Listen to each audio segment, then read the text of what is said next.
something down just to make sure I say it the right way. Let's see. The opportunity to play for the New York Giants was truly a dream come true, and I'm extremely grateful to the Mara and Tisch families for the chance to play here. The Giants are truly a first-class organization, and I have nothing but genuine respect and appreciation for the people who have built it and who helped carry on that tradition. I've met so many special people and created relationships that will truly last a lifetime. Thank you to all my teammates, coaches, and staff that have done so much for me these past 6 years. There have been some great times, but of course, we all wish there had been more of those. I take full responsibility for my part in not bringing more wins. No one wanted to win more games worse than me, and I gave everything I had on the field and in my preparation. Of course, this season has been disappointing for all, and of course, I wish I could have done more. I'm 100% accountable for my part. I did not play well enough consistently enough to help the team get the results.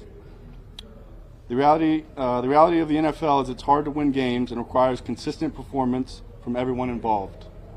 We didn't do that well enough, so the idea to change something happens, and I understand. I love the game. I love being part of a team. I'm excited for the next opportunity and know that there's a lot of good football in front of me, and I'm excited about that. To all the fans, I have deep respect and appreciation for your passion and love for the Giants. The fans are a huge part of what makes playing for the Giants so special.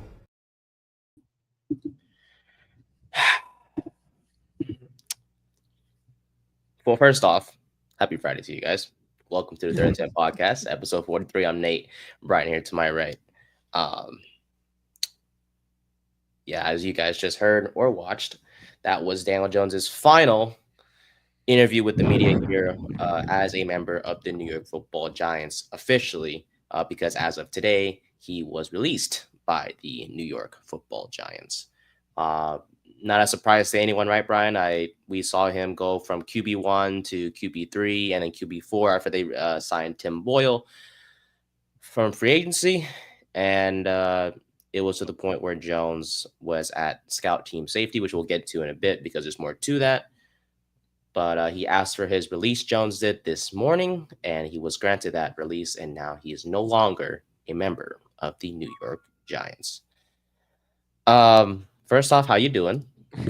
How do you feel about this? Because I think the video, when I watched it, because when he got, when he was demoted, I was like, yeah, like this is what we wanted. This is what everyone wanted, right?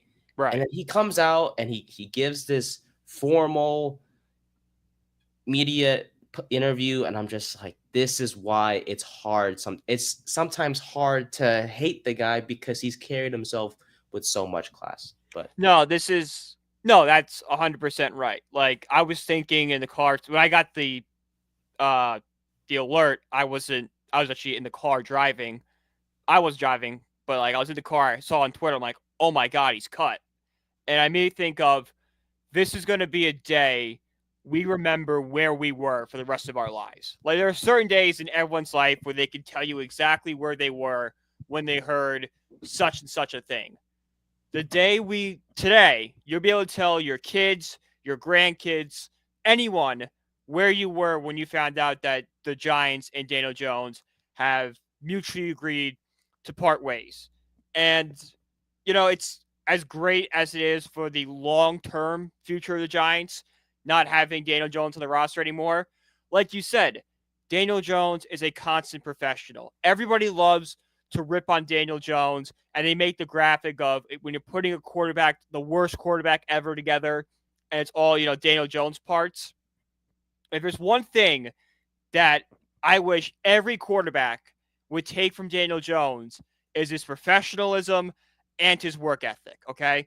Those are two things, and as somebody who was not a Jones fan going into this season, I will staunchly defend that man for his work ethic and how he carries himself. He is a model that every young quarterback in college, in high school, and Pee Wee football, I know he is not the best on the field, but when you look at how you should carry yourself off the field, there's few people that have done it better than Daniel Jones. So that's why I think a lot of Giants fans wanted to work so bad and are sad today because he's like, man, he was the perfect attitude for this city. And he just, At the end of the day, he just didn't have the talent. It happens sometimes. But, you know, just because the guy carries himself well off the field and reminds you of Eli Manning doesn't mean he's going to be a good quarterback. Yeah, that's like I said in the beginning, it's the sad thing is that he is such a good guy. Yeah. You want to root for him because he's such a nice guy. Like, oh, this is a guy I can hang out with. Be a friend. I could be a friend with this guy. Yeah. I don't want him to, because he was heartbroken up there. Like he was. He's not going to show. He's not going to cry anything. But it doesn't feel good that an organization he spent 6 years with, he had to go up to the owner and mutually agree to get cut, basically. Yeah. Like I was happy when he got demoted because we needed that. You could still be happy he got demoted because like that's at the end of the day, you're not happy that Daniel Jones, the person, lost his job. You're happy that Daniel Jones, the player, lost his job. I think a lot of people have a hard time separating the two. I put it out on Twitter today. 2 things can be true about Daniel Jones. You can love his work ethic and how he is as a man, but also at the same time realize the Giants are better off moving on from him right now and not trying to make this work for a year 7. Because what's the point of keeping him now? You already demoted him. You already kind of, made the situation worse by, signing Tim Boyle. And it's like, and at the beginning, when we heard that Jones is playing scout team safety, everyone was like, oh, well, the Giants are really embarrassing him now. Like, what a trash organization. Stephen A. Smith went on ESPN today trashing the Giants and whatever. So first off, I want to say, F you, ESPN. Seriously. Yeah. He hasn't gone downhill ever since. Not ever since, but it's been a damn while since y'all been on top. Literally, Pat McAfee is the only good thing about your damn network. Second, look at the inside the NBA guys. At least, thank God. They're getting that. I was so happy I learned that. I'm like, no, don't. That's my favorite part of the NBA is those guys. I know. As long as they don't add anyone else onto that network. Keep that chemistry like it is. It works so perfectly, those 4. They're almost as fun as the game is. Exactly. Oh, honestly, there's times where I only watch them. Like, I don't even care about the game. Like, I just watch them. No, but for that show specifically, if Stephen A. Smith is a regular on that show, which I heard he's not going to be. No. He can make a guest appearance every now and then. That's fine. That's fine. If you want to, get some different perspective every now and then and keep it fresh, that's smart. That's smart. Keep the core the same. Yeah. Don't do this whole Stephen A., Will Bond, Malika Andrews. Like, they have their own show already on ESPN. Just let them have their thing. Let Inside the NBA do their thing. But ESPN has gone downhill anyways. No one watches them honestly anymore. It's literally sport. For me, it's just Sports Center or nothing. Or if there's any, Monday Night Football or whatever. They are the vacation network for me.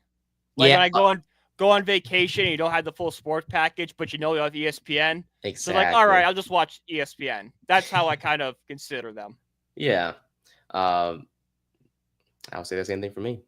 Sometimes these hotels, all they have is freaking ESPN, so they don't have a choice but to turn it on.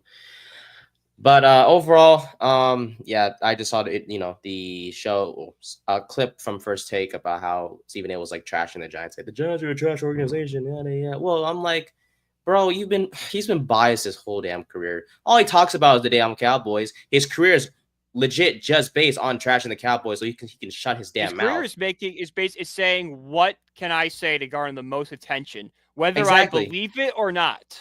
Yeah, like I thought he was like funny and shit, but he's over here like, oh well, the Giants are a trash organization. Like, bro, it's the same thing. They bring up the same shit every fucking time. It's like, oh, they should have signed Saquon. No, we tried. He didn't want to come back. And here's the thing, Brian, and this has pissed me off since I swear this past week. Go off, let's go. No, I'm like, everyone's like, oh, well, the Giants treated Daniel Jones wrong.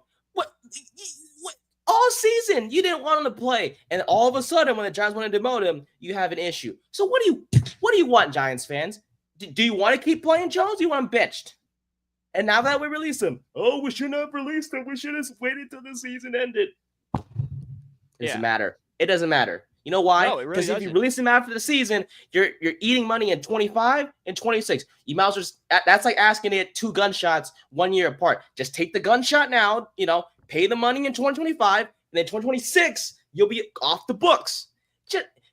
It wasn't going to work. Better. Exactly. It wasn't going to work if you kept him the rest of the year. It was going to be awkward. All right. It was going to be awkward, just weird. Like the team already ruined him as it is. Yeah. But that's the thing, that what the team did is something that honestly that no one should disagree with. I don't know why people are disagreeing with it. Like what did you want? Do you want him as QB? Why do you still want him on the team? Why do you still want him? There is no point to keep him. Why do you want him? There's so many freaking Giants fans that are so stupid because like they feel so bad. Dude, like you mentioned at the beginning, they failed to understand that you can feel bad for Jones, the player. I mean, for the person, I should say. Like you have it. Flip it. You flip it. But you don't have to feel bad for him as the player because he's caused 6 years of mediocrity. At best, being mediocre. His best season is 3,000 yards passing. You know who else can throw for 3,000 yards passing? Half the mother freaking league can throw for 3,000. Jameis Winston can throw 3,000 yards. Jameis Winston can throw for 3,000 yards. It's just, I don't know why we are a podcast, but also fans of an organization where this fan base is just so stupid because we have idiots that they want one thing, and then when that one thing happens, they find another flaw with said thing. So it's like, I don't know what they want to be happy. Like this move for Jones to be released was the best thing that every fan, smart Giants fan, could ask for, because now you don't have to wake up on Sundays and be like, oh crap, Jones is starting at quarterback or has a chance to play quarterback. No, He is gone. He is going to go somewhere else. And God bless the man. I pray for him that he finds somewhere else to succeed. Will he? Probably not. He is a backup. He is a backup in the NFL. But for Giants fans, we need to understand that he was never going to work out here after he was demoted. Okay? Do you want him on? I don't understand why they wanted him still on the team. Why? Because you feel bad for him as the person. Who cares? Who cares? This is a business. We have now major distraction is QB3. It's that simple. Yeah. All the storyline goes to him and not the veto and what's on the field. Yeah, we have not won anything, a Super Bowl, in freaking 12 years. And as a matter of fact, that's the part I want to bring up, because Stephen A was trashing the team. Sir, all you talk about is the freaking Cowboys. When have they won a fucking Super Bowl? Huh? It's been a long damn time, I tell you that. The Giants at least won in this past 20 years at least. 2 of them. Twice. And all you do is cover the freaking Cowboys. Shut the F up. You fell off. You get paid just to fucking talk your shit. Shut the fuck up. Giants fans, please. We just got to be smart, man. Mm-hmm. For the love of God, he is gone. Cry about it if you want. No one cares. No one's going to care next week. No one's going to care in a month. No one's going to care in April when we have a new quarterback under center, which I hope we draft one, because we might sign one of agency, but that's not the point. I'm tired of it, dude. Being a Giants fan, it's taxing in terms of from a sports part of my life, because I can't scroll on Twitter and see one positive thing because everyone has something negative to say. Yeah. Because everyone's being emotional about, oh, Jones is gone. His teammates are posting goodbyes. I don't. Yeah, because he's their friend. I said it on Tuesday that some veterans are not going to be happy with this move because he wins week in and week out. You can go find that clip. So of course they're going to say goodbye to him. He's a person, there's a guy that in their locker room they built a relationship with. It's like when your coworker retires, quits, or get fired. You say goodbye to them. It's so different. Yeah. There's nothing wrong with saying goodbye. It's the fact that you wanted to say goodbye to Jones, and now that he's gone, you're complaining that he's gone. So did you want him gone in the first place, or did you want to keep him? Which one did you want? You can't have both. No. Okay, if you're Giants fans, you can only choose one, and he is gone. So now you want to cry?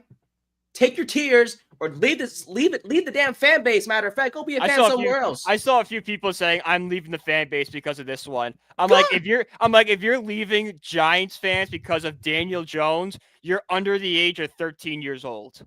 Yeah, like they're a kid. Like they're just like, oh, like you did not experience any of the Super Bowls or any of the championships. Like, there is no lifelong Giants fan that is giving up their fandom of the Giants because of Daniel Jones. I can promise you that right now.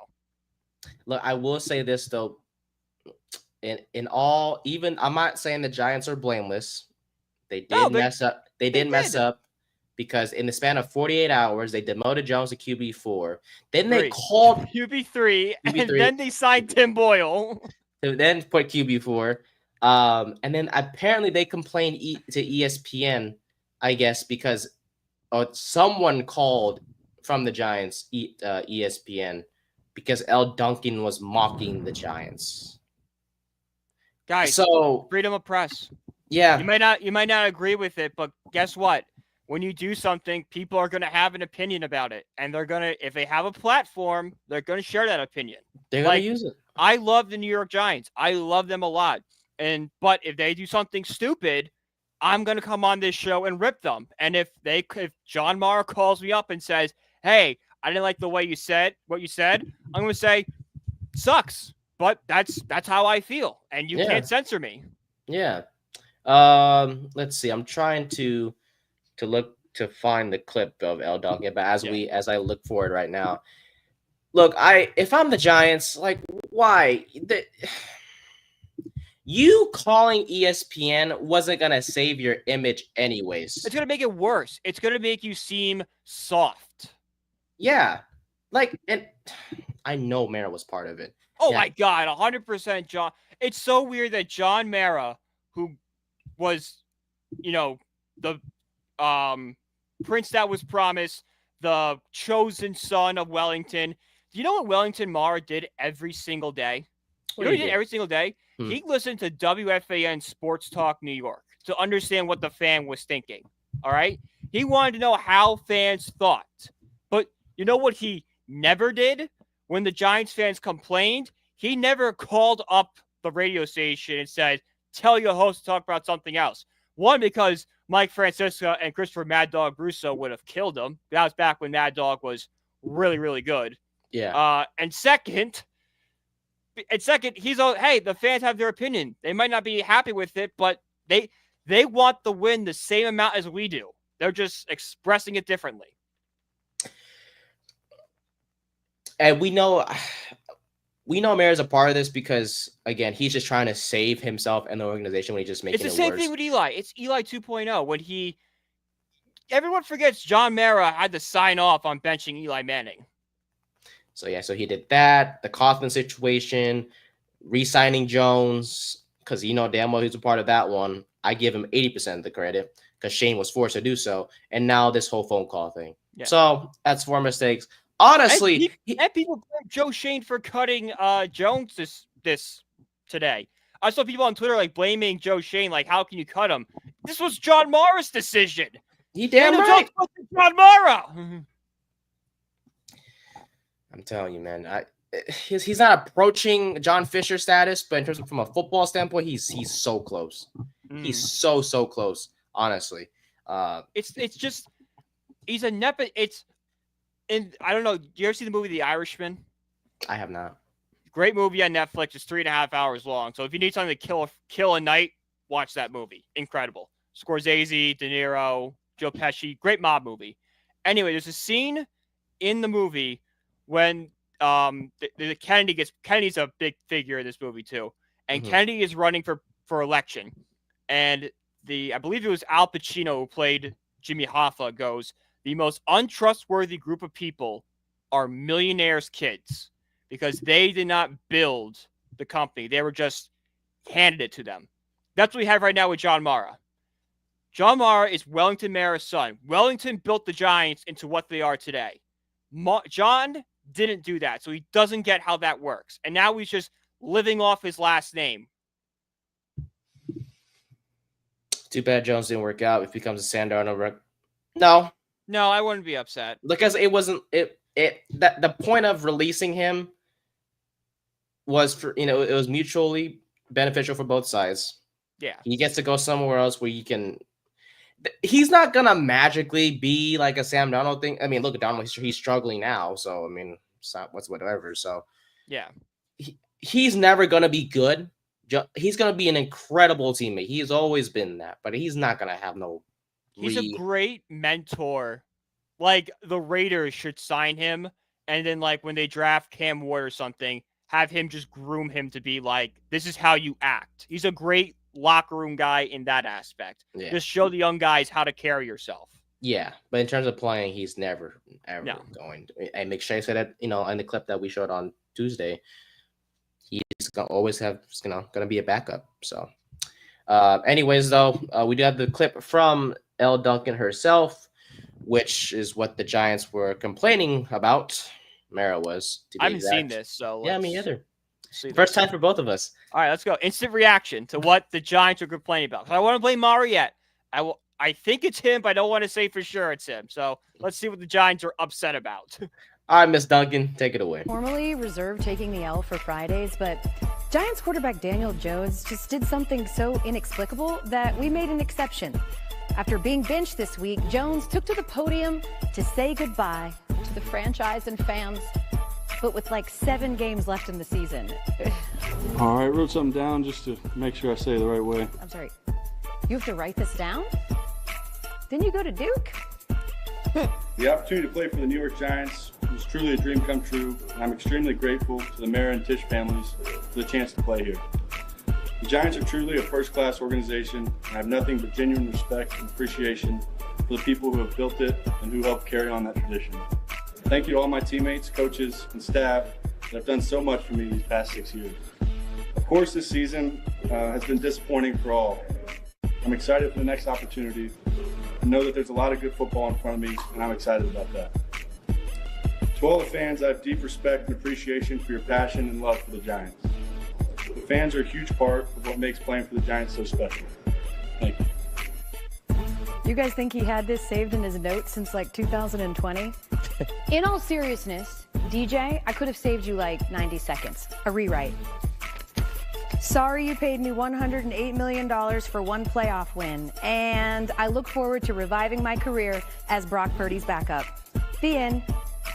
Not a bad landing spot. 10-8. I mean, like, that's what they're upset about? Hey, I ain't gonna. She was cooking. Elle Duncan. Hey, I know I trashed ESPN earlier. I didn't say everyone was bad, but hey, Duncan got my respect. Nah, Stephen A, you still a bitch. Excuse my language. Sorry. Yeah. But hey, that's why the whole network isn't too bad, because you have people like Duncan talking her sheesh. She was spot on. I didn't see an issue there. I really didn't. See, like, Mara, that's what you're mad about. She made fun of everybody. She made fun of Daniel Jones for not remembering the thing, making the jab he went to Duke, which is kind of funny. Like, oh, like, you're a smart guy, you can't remember it. Yeah. And then she made fun of the Giants for giving $100 million for one playoff win. That's what happened, guys. We can't argue that fact. That is what we did. Hey, Mara. So I'm pretty sure Mara saw this. Like, oh my god, she's criticizing my decision. I have to call ESPN. Like, shut the. This is your fault, Mara. You did this to yourself. You saw one playoff win and said, "If I can't have him, no one else. No one can. Give him the money." But Joe Shane, if you want your job, go pay Daniel Jones. Fine. Give him 4 years. Yeah, you better give him 4 years. 160. What? I'm sure. I'm telling you, man. Yeah. I mean, like, I'm sure Joe Shane didn't want to give Daniel Jones 4 years. I truly think if we can go back on it, Joe Shane would have given him a year, maybe 2. He would have franchise tagged him. Yeah. I mean, obviously, all things considered, they would have paid Saquon. If we knew everything that Saquon would have this revitalization of his career, they would have signed Saquon to the long-term contract and tagged Jones. Yeah, you're 100% right with that one. Yeah, franchise tag would have been like 35 million, I think. Yeah, but then they could have worked it out when they gave him like a 2-year deal like this for like less money, and it's less this, that, thing. All that stuff. Nah, but she was spot on. I don't know. I had no issue with that whatsoever. I mean, this is your fault. You created this mess, and now Joe Shane has to fix your frick. Where the frick is Tish? Where is Tish? This is Tish. This is classic him. He does not get involved in football operations. He is more hands off, handling the business side of things. Tish only steps in very rare situations, like the Coughlin decision. Tish stepped in. I think if we know what we know now, and like kind of piecing together, Tish was definitely the owner trying to save Coughlin's job while Mar was trying to push him out, and then Tish also got involved with the Joe Judge firing because Mar wanted to keep Judge and Tish wanted him out. See, you just said two. You added another thing to the list of things that Mara has done wrong, which is he wanted to keep. Remember, John Mara called Joe Judge the next Bill Parcells.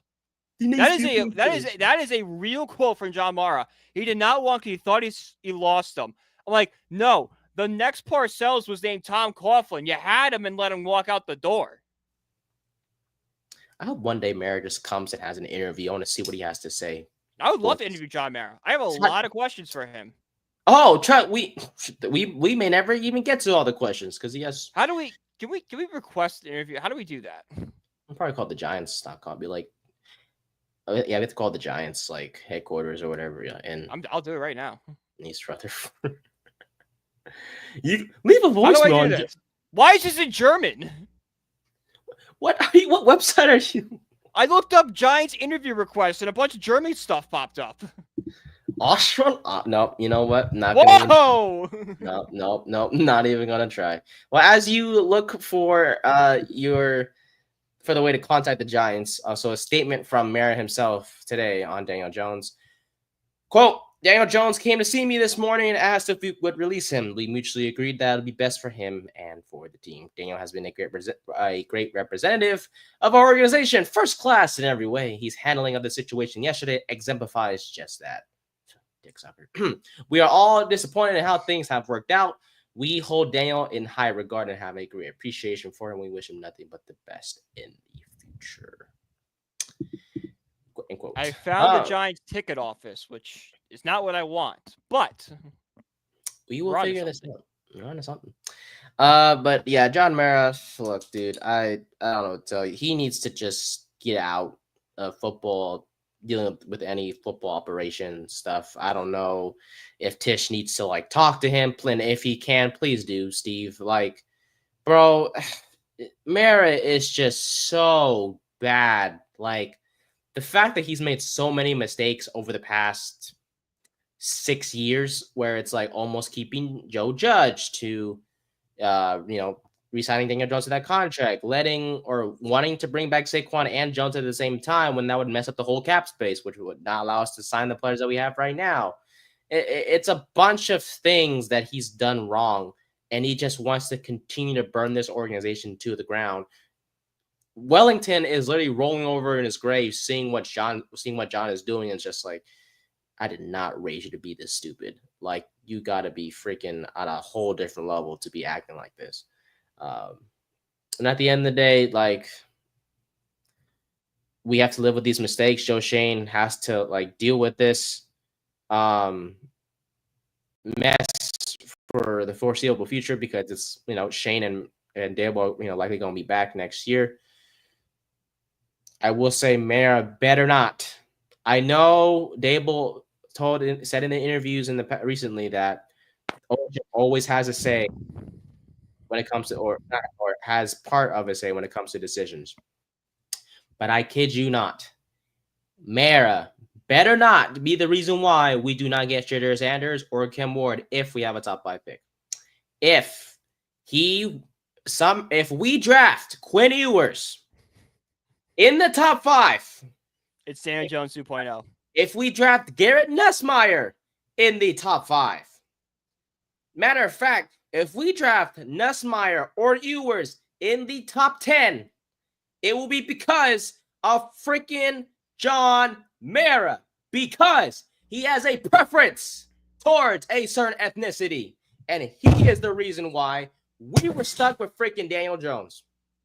So, with that being said, Mara, you better not have any more freaking say in football operations because you set back this organization 6 years because you're stupid. 6 years. Idiotic. We got set back when he hired Dave Gettleman as GM. That's when we got set back. 8 years. Yeah. 8 years back because of your stupid, idiotic, biased, racist decision making. I don't think he's going to come on the show anymore. Good. I don't want him anyways. He is pathetic.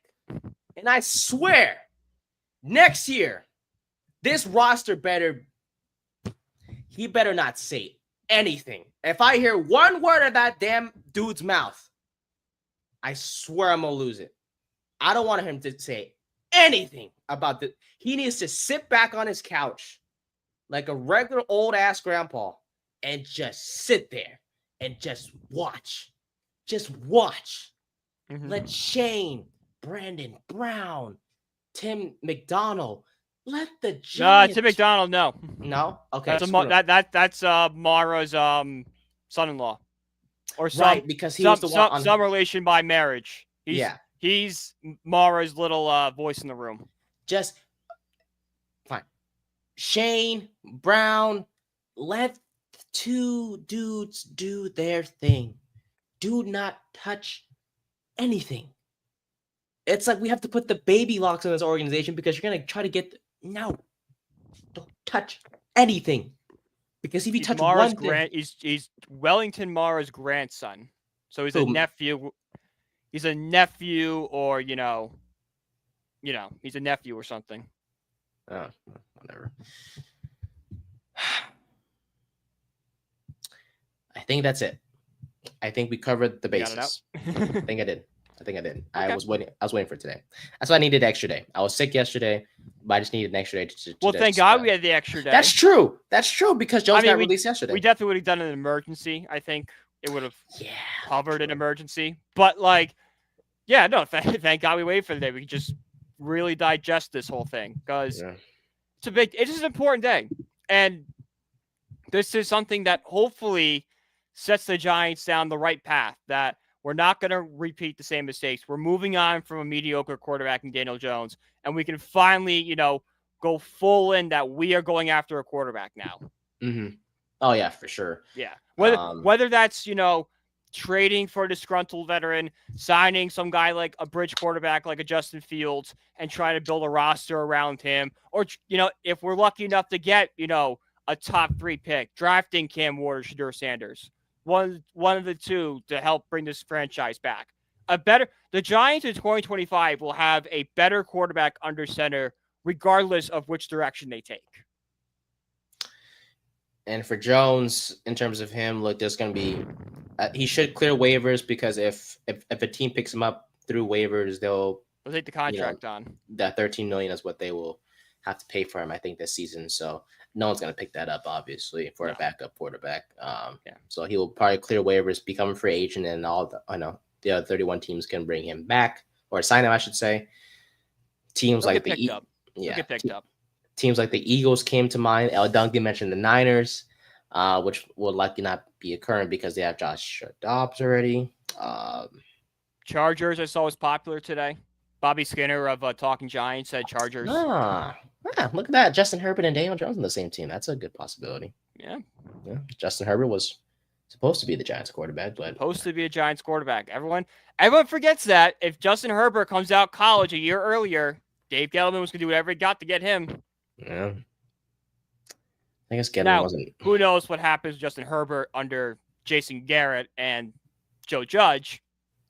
But we'd be in a better spot right now. I can guarantee you that much. Yeah, he would still be a franchise quarterback. We just need my God. Could you imagine Brian Dable? I wish the Chargers weren't having this much success because I know they would be open to trading Justin Herbert this offseason. I know, that's true. But Herbert's balling. They got a good coach there in Harbaugh, man. So, it is what it is. But Jones, thank you, sir, for your service as a great teammate and for your one playoff win. Yeah. Other than I that, mean, yeah, like there were some okay memories with Daniel Jones, like the playoff win.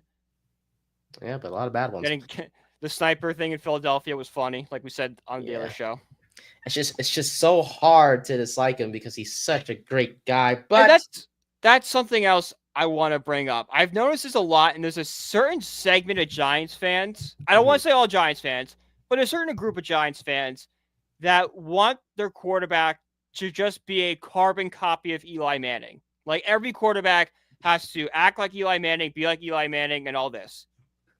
Hey, guy, I know Eli Manning won the Giants 2 Super Bowls, and he's an all-time great Giant. He's a top 3 Giant in history. He's the greatest quarterback this organization's ever seen. All that stuff can be true. But just because that's true doesn't mean that has to be the standard for every quarterback. Every quarterback we're not going to be successful if we're constantly trying to find the next Eli Manning. We have to go and look at guys based on what they can do on the field and not hold them to some standard because, well, that's the way Eli Manning did it. Well, no, if this quarterback has his way of doing it and it's winning, we much rather win than have someone that reminds you of your childhood hero. That's simple. So as much as we can love and romanticize about Eli Manning, we also have to be real for a second and realize that just because Eli worked out for us doesn't mean that other quarterbacks that are like Eli are going to work out for us as well. that's the thing. We don't need look. Every football player can be a great teammate, but we need more than that. We need a dog. We need someone that can go out there and make plays. You know, are the Patriots trying to get the carbon copy of Tom Brady right now? No. Are the Colts trying to find a carbon copy of Peyton Manning? Are the Dolphins trying to find a carbon copy of Dan Marino? Are the Niners trying to find a carbon copy of Joe Montana? No. Those are all great quarterbacks I just listed, and the team has honored them. They love them. All the fan base said nothing but good things to say about them. But the one thing they're looking for a quarterback is the ability to play that position. Daniel Jones doesn't have it. Don't care how much he reminds you of Eli Manning. He's not going to be like Eli Manning. Nope. He's similar to Eli in terms of coached by Cutcliffe. Personality. Kind of looks like him from certain angles. Other than that, that is pretty much it. He has never played like Eli. No. Any of that stuff. He runs. Eli Manning never ran the ball. Yeah, that's the only one of the major differences that Jones can run. Jones is athletic. That's why like at year 3, I wasn't ready to give up on Daniel Jones because I'm like, if you just get a coach to unlock him, he could be a great dual threat quarterback. Now we're on year 6. So I'm kind of tired of the experiment. Yeah. So it is now over, this experiment. So, yeah, well, thanks, Jones, for sort of nothing. And best of luck wherever you go next. Bye. All right. Giants Bucs preview. Yeah, we'll keep it short. What you need to know. Bucs suck at pass defense. So what does that mean? DeVito. Sling it. You know, I'm telling you, he better sling it. In terms of injury report for the Giants against the Bucs, let's see, the report was released today. I just had it. As I look for it, Mike Evans will be back for the Buccaneers this Sunday. Ironically, against us, you know, we all, for some reason, players always want to be healthy when they want to play. Oh, yeah. Why wouldn't you want to be healthy? You got to career games against our secondary right now. It's like, you know, you might as well tune-up game. Call the Giants a tune-up game, basically. Pretty much. I mean, think about it. All they're playing for right now is pride and, like, trying to see who gets a contract next year. That's it. That's the main motivator for the Giants right now is, do you want a job next year? Mm-hmm. So in the first game for the Giants post Daniel Jones or post DJ, the injury report looks like this. Questionable are all of these 5 guys: Bryce Ford Wheaton, Micah McFadden, Darius Muasau, Malik Neighbors, and Kayvon Thibodeau. Malik was on the injury report today. He did not practice today. Same thing with McFadden, but you know, Neighbors is kind of more important. But he should be good to go. I don't. What's his injury? Did they say? Neighbors is a groin, so yes, okay. It is. It seems like it should be. Okay. Yeah, he could have just slept on the. He could have been running and felt something pull or something like that, or you know, like hyperextending his leg, doing something stupid. It's like, Yeah. oh, that kind of pause. Like, how many times have you taken a steps like, ooh, that didn't feel right? Yeah, let me just like It chill, could- like let it It could rest. be Yeah. something as stupid as that. So thankfully, well, not thankfully, yeah, sort of thankfully, he's resting today, and we'll see what happens tomorrow. Yeah. If there's any updates, but we are getting Kayvon Thibodeau officially back. He came off the IR this week. Had a wrist injury that required surgery, so he missed 5 straight games after getting hurt October 6th. Yeah, he looks to be fully activated off the IR and ready to go for Sunday's game. But Neighbors hopefully will play. You know, DeVito could use him for sure. Oh my God, DeVito would love Malik Neighbors. I think Neighbors would love DeVito, for being honest. He will give him the ball. And he talked about it in an interview too. He knows that DeVito's gonna give him the football and they'll be ready for that and all that good stuff. So, but in terms of the Bucs, Jamal Dean practiced fully. Ben Bredesen, the former Giant, practiced fully as well. So they look like, of course, he did. Yeah, of course, right? Mike Evans will be playing. Everyone else is kind of. We'll see what happens there. Let's see. Tyreek Smith, the safety for the Bucs, is doubtful. Troy Hill, the corner for the Bucs, is questionable. Jalen McMillan is healthy, ready to go. Tristan Wirfs was limited, but he should be ready to go as well. Andrew Phillips, also for the Giants, fully practiced on Friday, so he'll be good. Tyler Newman was limited on Friday with the back injury.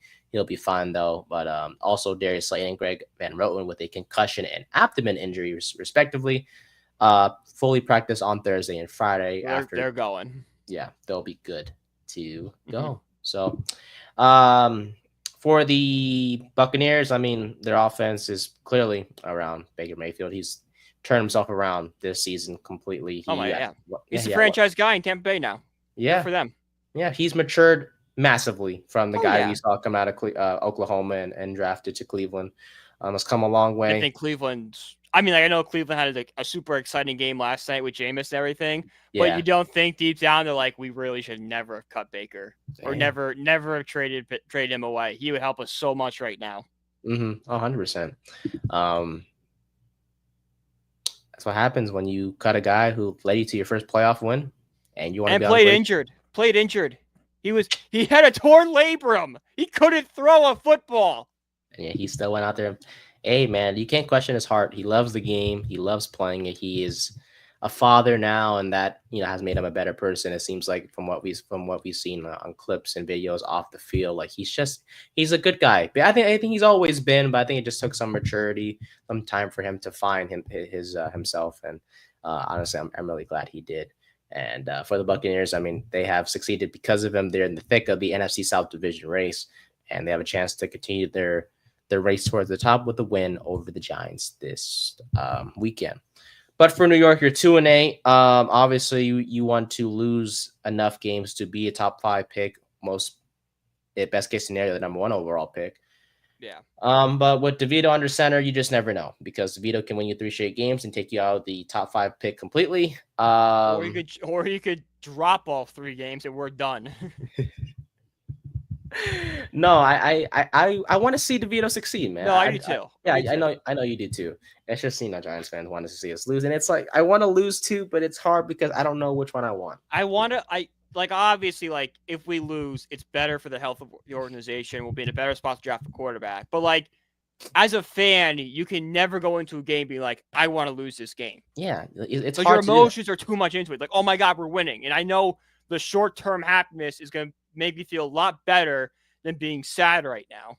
And there's gonna be some dumb Giants fans who are like, oh, if we beat the Bucs on Sunday, we should have lost, man. Like we can't get a top 5 pick. We should never cut Daniel Jones because he should have been here. Well, guys, what if Daniel Jones got hurt and then we got to pay him the $23 million? Then we're stuck with him. Yeah, idiots. I'm telling you, man. Yeah, so many uneducated fans that don't know shit.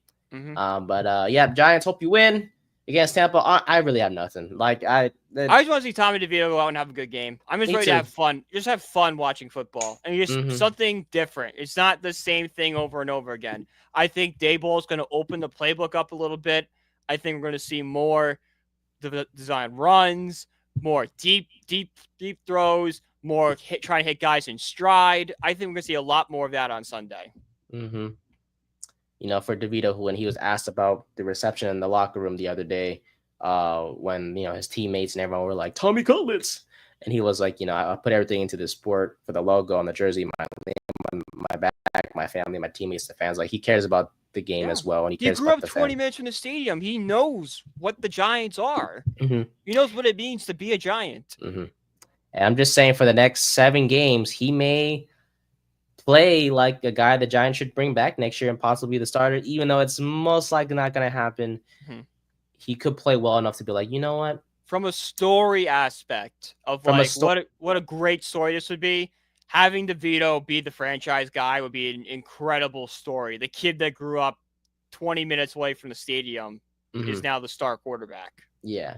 And honestly, I don't have high expectations for. All I ask is from DeVito, I should say, just keep us competitive, man. Help us put up points. Keep it respectable. Yeah. You put up 28 points, we still lose, then that's on the defense. And then that's a whole different story that we'll cover, then we're finally making fun of the defense. Because every week on this show, it was, hey, they played well, but we were limited on offense and couldn't do anything. If we could go a week saying that the offense did their job and put us in a position to win, I'll be ecstatic. Damn right. So, DeVito, do your thing, brother. Speaking of defense, real quick for the Giants, you know who the best corner in the NFL is, according to Pro Football Focus? Oh, it's Drew Phillips. Drew Phillips. What's it called? Not too bad of a pick, Joe Shane. I'll tell you that much Joe right Shane. Now he's playing corner, so I don't know if he's ever going to move off corner, but I am fine keeping him there. At nickel, I'll keep him there. Yeah. So, last night was pretty fun. Last night was awesome. Dude, it went from just straight regular green grass to 10 minutes later. Let it snow, let it snow, let it snow. Like, I loved it, man. Just the environment was so cool. How could you not love a snow game? Like, that is like playing with your friends in the backyard because you got the day off from school. Like, that's what that is. That's what football is supposed to be. Yeah. And for all you losers who want a dome in Cleveland, that's why you don't put a dome in Cleveland. Exactly. I know your passing game might suffer, but you don't get cool moments like Jameis Winston hurdling somebody backwards in a snowstorm. That was so much cooler than Saquon's. I have to agree. This is the AFC North. This is the toughest football division. Yeah. Like Ravens, Steelers, Browns, but like all it's 4 teams are always competitive. That absolutely hate each other. It's very competitive. This is a rivalry game yesterday in the snow, battling it out. So, it was sort of back and forth between these two teams because Steelers were up at one point, the Browns and the Steelers and all that stuff. Yeah. Passing game was pretty from the Steelers and Winston. I mean, considering the conditions, I think they did fine. Oh, yeah, 100%. In a snowstorm, I think they did pretty well passing. Wilson 270 yards, Winston 219. But man, it's nothing like snowing and just seeing the run game. Just Nick Chubb. Whoo! I'm glad he's back, baby. There were so many pictures and shots from the game where I'm like, if I was a Browns or Steelers fan, that'd be my wallpaper on my computer or my phone. Hell, my phone wallpaper is actually, funny enough, is a Notre Dame player in the snow catching a football. Oh my god! Ooh, that is sick. Yeah, I like that. Yes, it just goes to show, man. Playing in the snow, it's the perfect football. This is like winter. The first sign of winter coming. I think the players doing the snow angels and stuff. It's just fun. You're reminded of why you love football when you see games like this. Jameis Winston is such a character. What was that pregame speech? Did you see the pregame interview right before kickoff? Right before kickoff. The one with the lady, right? With Haley. I apologize, ma'am. Haley. Yeah, it was literally right going to kickoff. She asked him a question and he just rambled for 50 seconds about something not even remotely close to what she asked. I'll find the clip right now, but it was incredible. Oh, what is this? Recent post from Tyrone Tracy, as my banner is covering it here. It says, "Go be great, 8." Yeah. Oh man, you're making me sad, Giants players. And it is. They lost a friend. Tracy definitely had a relationship with Daniel Jones. Yeah, that's a guy they worked with, and he's no longer there. It's going to be different. It's going to be sad. 100%. It happens, guys. But that just goes to show, like you mentioned earlier, right? Just respect the teammates have for Kaylee Hardentongue, that's her name, by the way. But just the respect that Giants players have for Jones, and everything, it's perfectly valid. That's how much of a great teammate he was. But then again, we'll keep saying it. He just wasn't a good player for this Giants team. That's not to his release. So, but back to the Browns Steelers game. Yeah, Winston, he knows how to talk. I tell you that. And this pregame interview that Brian was referring to, we'll show it right now for you. Because I think it's necessary to see just how good Winston is when it comes to talking to the media or pregame, post-game interviews, all that stuff. He's just so entertaining. And well, here it is. Well, it's sort of loading, so we'll wait for that. But this is a great interview because like it happened, and my dad immediately goes, "What drugs is he on right now?" It was his immediate reaction to that. I don't know how he's so good at just like talking. Like he was like smiling at one point when the lady mentioned snow. And I don't know why. Like I know everyone's excited. It was insane. He like legit come off as just like the crazy homeless guy outside your street. You're like, hey man, how's it going? And he just goes on this wild rampage. He's like, dude, I just want you to say good. How about you? Instead, you're talking about like the Dalai Lama for some reason. You think the Earth is flat? Yeah, he's legit like that. It's like, bro, I just asked you how your day was. All right, Jim, let's take it away, man. You have said you don't become a Brown until you beat the Steelers. What will it take tonight? The horse is prepared for battle, but victory comes from the Lord. So I'm dependent on the Lord. Is that the message to the team? Day by day, one play at a time. That's the message. Weather conditions tonight. We're expecting winds up to 15 miles per hour in a wintry mix. How will that impact your ability to throw the ball? I am so happy and grateful that the Lord has blessed me to play in some snow, to be in true football weather in Cleveland, Ohio at Huntington Bank Field today to give him the glory. It's a beautiful day. Sure feels like you're playing in the AFC North. It is. It's magical. Thank you. He didn't answer a single question she asked him. Dude, you can see his big ass smile when she was like, winds up to 50 miles per hour. She was like, snow. It was like, damn, man, why are you so excited about winds being 50 miles an hour? Yeah, everyone else would be complaining because it's windy as hell. No, what does it take to beat the Steelers? Horses prepare to battle. It's like, what? What is this guy talking about? Like him thanking the Lord and everything. Obviously, oh, yeah, no, that all makes respect. Yeah. But everything else makes no sense. Is that your message to the team? One play at a time. One play at a time.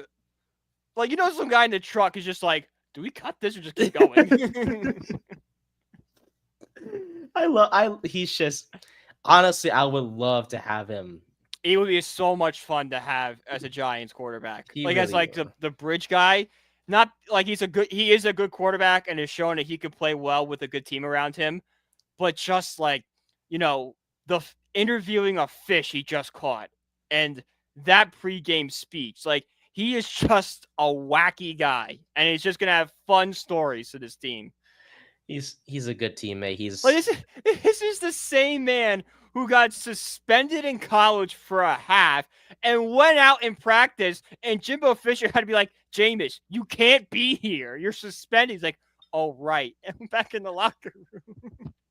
Dude, he got fully dressed. He was like, wasn't he warming up with the team at one point? He was warming up. He had the pads and the jersey and everything on. It's like, bro, you can't play you can't be here. And he was like, okay. And he just ran off. It's like, what, Jimbo gonna forget that? Oh wait, I guess we didn't suspend Jameis. It's like, no, it was pretty clear we suspended you. It's like, yeah, I know what the college did to you. Like, get your butt back in there. I don't need you that bad. I would want you on the field. I don't need you that bad, but no, but he's changed a lot. He's a lot goofy now, but obviously a great family man, respectful guy, great teammate. By his pregame huddles with his team where he talks. I think yesterday he was like, it's not about the lights, not about the cameras, it's not about the action. It's about the action. Yeah, I don't know, but like honestly, we make fun of Winston. but in a good way because he's It's just from love because he's so funny. He's so comedic, and his touchdown run yesterday was whoa. Inject that into my veins. I know. Get me a quarterback like that for real. But great game last night. Great conditions. I know it's not the best game to witness in person in terms of like staying warm and all that. Oh no. Those games are fun. Cold games are so much fun for some reason. It's hard to keep yourself warm and all that. If you can keep, but you're like you bond with everybody. It's like we are all miserable right now because it's so cold. They better win. It's like your emotions are more wrapped up in what the team. And when the team wins, you're so much happier. And if they lose, you're just crushed. We're all in this together. Yeah, it's like that camaraderie. It's like, come on, guys, let's go. Let's go to battle. Like you guys are battling each other. We're battling the elements. Go to battle, huh? Oh, yeah. Don't. Winston, what did he say? The horse is ready. The horses are ready for battle. All right, Jameis. We love you, Jameis. All right. No more anything for Jameis. no more of that special juice for him. Before a game. Special stuff. No, but Browns win yesterday to go 3-8 on the year. Steelers losing it. How did that team beat Baltimore? That's what I'm saying. Think about that. Yeah, the Browns beat the Ravens and the Steelers, yet your record is still way below 500. Mm-hmm. Speaking of the Steelers, you can't talk about a Steelers loss without talking about George Pickens throwing a fit. Apparently, post-game, he was talking with the fan in the stands, and he said post-game, quote, I don't think the Browns are a good team. Oh, yeah, well, you guys are 8-3, and you lost to the 2-8 Browns. Yeah, and, oh, wait a minute. What did you do, Pickens? Oh, I don't know. 4 catches, 48 yards. Oh, you almost had a touchdown. Yeah, Wilson threw it right to you, but you ran the wrong route, and the ball was behind you. Right. So the Browns are a bad team, and the conditions favored them.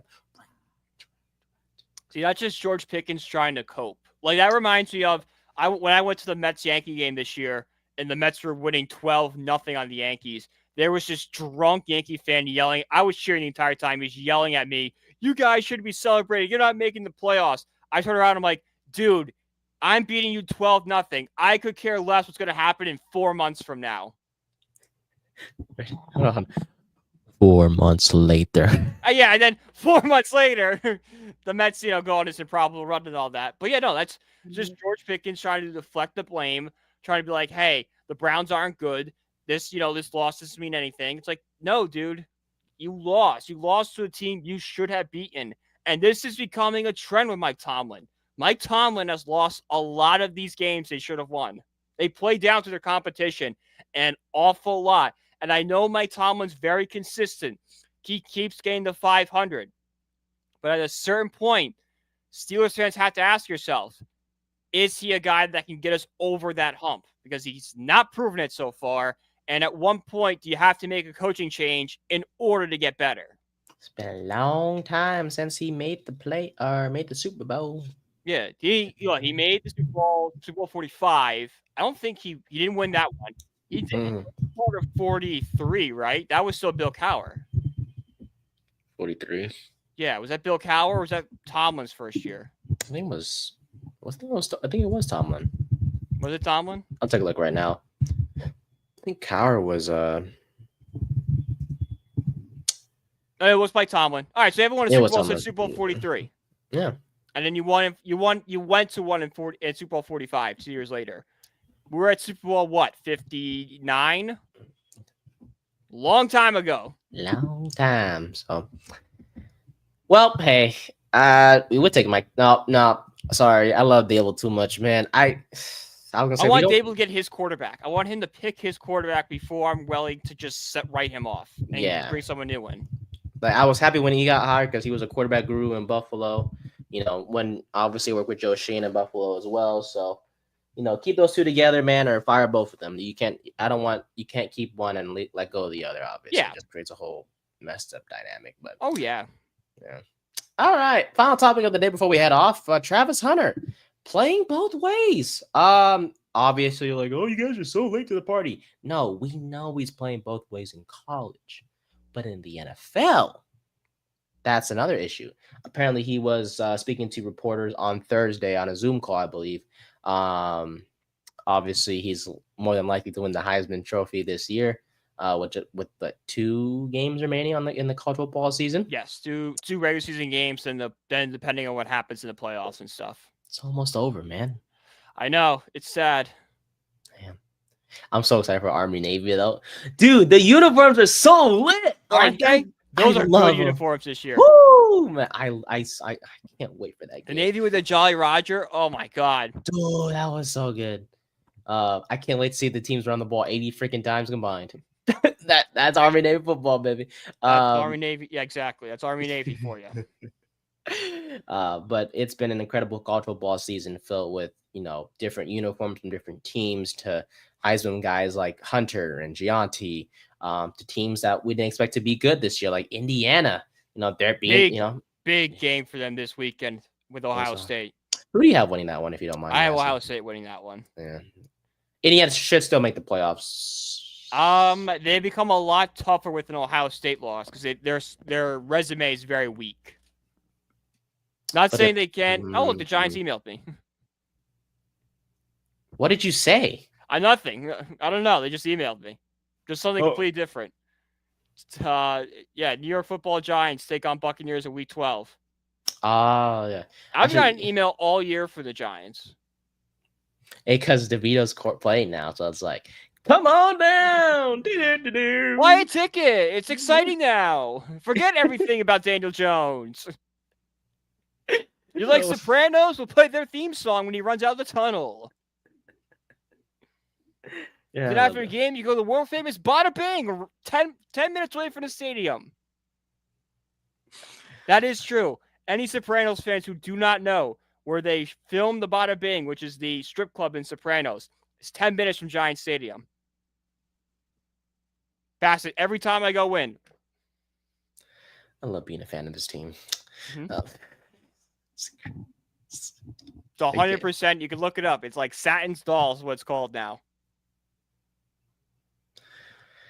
Oh my god. I can't. It's so much fun because every time we drive past it, every time going to the stadium, we drive past it. I'm like, there it is. Like, DeVito. This is DeVito's place. No, but at the end of the day, I'm excited to see DeVito. But yeah, college football season almost coming to an end, and with Travis Hunter officially declaring for the 2025 NFL Draft, in an interview with reporters on Thursday, was asked about playing both ways and said, quote, "I fully intend on playing both ways in the NFL." So, my question to you, how is he going to do it? Can he do it? I don't think he can do it. I think the only way he can do it if he plays like part-time with one. He focuses at corner, but there's like 10 or 15 plays where they use him as a wide receiver. I think that's the only way he can realistically play both ways because there's, injury risk involved playing both ways. It's a lot harder making that jump from, the college to NFL because there's a lot of teams in college that are weaker in the NFL. Like Urban Meyer said it best when he first, became a Jaguars coach. Every single week, it feels like I'm preparing for Alabama. Every week you're going up against Alabama. You can't play 122 snaps a game. You'll get winded real fast. If you had to choose him to focus primarily on one position, what would that be? Receiver? I think receiver is what I think he'll lean, but I think it's going to depend on the organization that drafts him. Like, I feel like if the Giants drafted him, they're going to use him more as a corner than as they were as a wide receiver. Which brings me to my final question. Because for me, I would like to see him play both ways. I think it'll be fun. I think he could. I would love him to. I just don't think he can without him constantly getting injured or not living up to his full potential. Maybe like slot corner, or like a deep threat kind of guy, or goal line situations where they bring 4 wide receivers in. You might put Travis Hunter out there as well. But you bring up the Giants, so I have to ask. If we did draft him, would you have an issue? I would have to see what the quarterback position looks like. Like, The only way I'd be okay with drafting Travis Hunter is if the Giants sign somebody like Matt Stafford or Justin Fields, or go trade for a Trevor Lawrence. If they have the quarterback situation figured out and like, okay, there is going to be some, like this is going to be a solidified guy for a couple seasons, then I'm fine with, okay, let's go build the roster around him. Then go get the best talented guy. Go get Travis Hunter. But if they don't have that and they decide to pass on a quarterback and draft Travis Hunter, we're going to have some issues. So if we just, keep DeVito. If DeVito struggles and they just say we're going to run it back with DeVito for another season, then I'm going to have problems. Like, what are we doing here, guys? Sure. We're wasting a premium. We shouldn't be in this position long enough. Let's go get the quarterback. That's my main argument for not drafting Saquon is, guys, we're drafting second overall. We shouldn't be in this position ever again. Let's get the next franchise quarterback now so we don't have to worry about it. No matter if Eli plays a season more, if he plays 3 more seasons, we have the heir apparent to him, and we don't have to waste capital to move up to get one. This quarterback class is already kind of small as it is. Not a lot of top-tier guys, so it's the point where – if you're in the top 5 or top 10, if you need to trade up, you got to trade up to the Giants because you need to get your quarterback now. Yeah. Travis Hunter is great. I will in a whole different year, I would love to have him, but it's hard. Oh, if it was last year, I would be banging the drum for Travis Hunter. Yeah, let's go get him. Darius Slayton is the biggest loser in this whole thing because Daniel Jones had such a repertoire with him, and I don't know if another quarterback is going to be able to find that connection that those two had. Damn. I legit said, I was done with Jalen Hyatt because, Daniel Jones had a connection with Slayton, and I'd much rather him just be out there with guys he's comfortable with. Mm-hmm. That hurts, man. Mm-hmm. I mean, from a teammate perspective, again, we'll say it again. It's just... do you think there might be a possibility that Darius Slayton is going to be, the next Ruben Randall, where, he just kind of plays out his contract and just never goes anywhere again? He's a receiver you can get anywhere. You can get... There are 1,000 Darius Slaytons in college right now. 1,000 of them. You can pick any one of them in the draft right now. You may miss him, Darius, but just wait till you get a new quarterback that will get you the ball. Question: that Trevor Lawrence trade you brought up the other day, did you think of that yourself? Yeah. Oh, well, someone copied you. Hey, Tiki. Tiki Barber copied. I saw it the next day, but no, I swear, I've been thinking the Trevor Lawrence thing for a while, being like, what if Trevor Lawrence becomes available? Is that someone the Giants can target?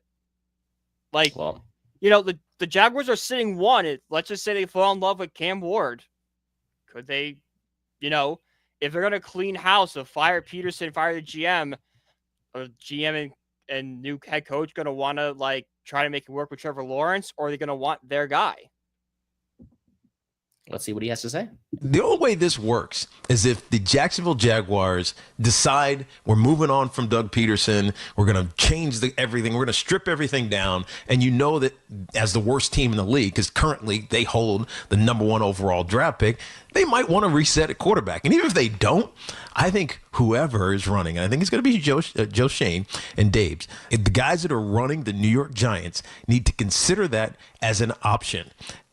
Figure out the package it's going to take and trade for Trevor Lawrence. He's got all of the talent that you want. The challenge for him he hasn't had consistency in his coaching staff, and his coordinator over the last couple of years, Press Taylor, and him never feel like they've been on the same page. And if the issue is that you're worried about the turnovers, what was Davis' best accomplishment with Daniel Jones Cutting him down. years ago? Cutting him down. He led the league in turnover percentage. And so I think this is an interesting scenario and an option, because if you are the Giants, I'm talking about the organization, John Mara, the Tisches, making the decision on a head coach, how many years are you going to give them to draft a quarterback and then hope that he develops? They have to make a phone call. They at least have to explore that option. They would be doing themselves a disservice if they did not, at least see what it would cost. What if they call them up, be like, hey, if you take on a bunch of the cap, we'll only trade it for a 3rd round pick or something like that. I know that's not going to happen, but you don't know until you pick that phone up. What is the most you would give up? First, couple firsts. This year? Yeah. Fuck.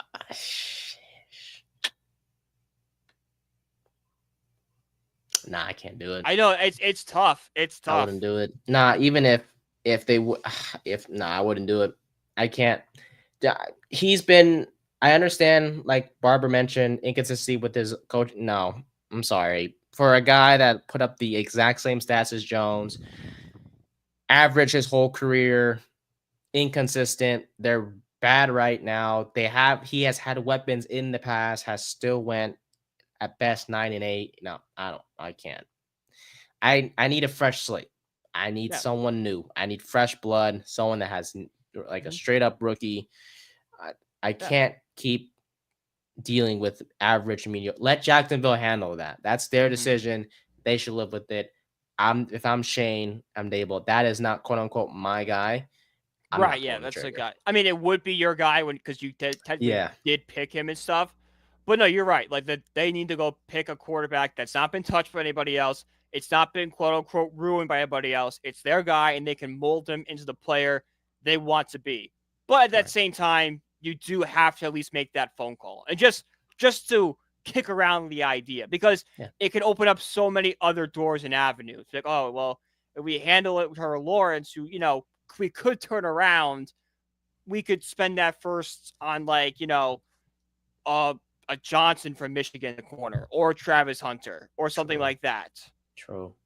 Would open up different avenues, but we'll see. Yeah, it makes the Giants more flexible and not so quarterback or bust, which I think if you're drafting in a position or bust, you're kind of limiting yourself and kind of shooting yourself in the foot a little bit, not exploring other options. Perfectly fair. So, yeah, we'll see what the Giants decide to do in the offseason with a quarterback. But yeah, well, as of today, the Jones era is officially over now, with his release by the team as of Friday, November 22nd, 2024. And that'll wrap it up for episode 43 of the 30 Podcast. You can follow Brian at BrianPG1016 here on the headline. You can follow me at Nathan_Nguyen24. And you can follow our podcast page at 3rd and 10 Pod on all things social media. So Twitter, Instagram, and TikTok. So, yep. Episode 43 is over. We'll see you guys next week for episode 44. We'll talk Giants Bucs.